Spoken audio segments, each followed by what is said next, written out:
في حد مكمل على القائم البعيد.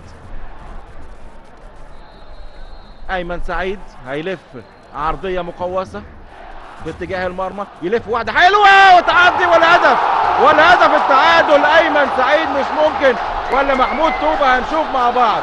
هل محمود توبه دخلت ولا ايمن سعيد؟ ايمن سعيد هي عدت العرضيه. بقول لحضراتكم هيلف واحده مقوسه في اتجاه المرمى، وطبعا مع مخرجنا هنشوف الكره دي مين اللي سجل الهدف.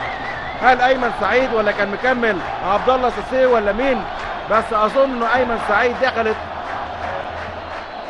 كانه سمعني ايمن سعيد لما بقول هيلف عرضيه مقوسه في اتجاه المرمى. ادي ايمن سعيد العرضيه. لو عملنا زوم شويه فعلا ايمن سعيد، لان المدافع جله جمعه مشهور جله، والحارس ما قدرش ان هو يعمل لها حاجه عماد السيد.